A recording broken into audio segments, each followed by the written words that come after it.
একজন রানীর এক দাসী ছিল। সে প্রতিদিন সেই রানীর বিছানাটাকে সুন্দর করে পরিষ্কার করত, গোছাতো, সুগন্ধি ব্যবহার করত। হঠাৎ একদিন সেই দাসীর মনে একটা ইচ্ছার উদ্রেক হয়, এই নরম সুন্দর বিছানায় শুয়ে দেখার ইচ্ছা। সে কাজ করতে করতে এতটাই ক্লান্ত হয়ে গিয়েছিল যে রানীর বিছানায় শুয়ে পড়ে এবং ঘরের ঠান্ডা বাতাস তাকে গভীর নিদ্রায় আচ্ছন্ন করে। রানী ঘরে এসে তার বিছানায় দাসীকে শুয়ে থাকতে দেখে ভীষণ রেগে যান এবং তিনি সেই দাসীকে 50টি চাবুকের বাড়ি খাওয়ার শাস্তি দেন। দাসী কাঁদতে কাঁদতে চাবুকের বাড়ি খাচ্ছিল আর বারবার রানীর কাছে ক্ষমা চাইছিল, কিন্তু এতেও রানীর মনে তার প্রতি কোনো দয়া হয় না। হঠাৎ অপ্রত্যাশিতভাবে দাসীটি কান্না থামিয়ে দিয়ে হাসতে শুরু করে। সেটা দেখে রানী ভীষণভাবে অবাক হয়ে যান এবং রাগান্বিত কণ্ঠে দাসীকে জিজ্ঞেস করেন, তুমি হাসছো কেন?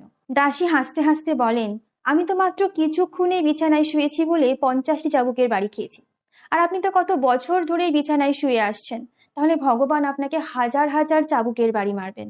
এই কথাটি যখন হাপু সাহেবের কাছে পৌঁছায়, তখন তিনি নিজের সমস্ত ঐশ্বর্য সম্পত্তি ত্যাগ করেন এবং সাধু সন্তের জীবন ধারণ করেন।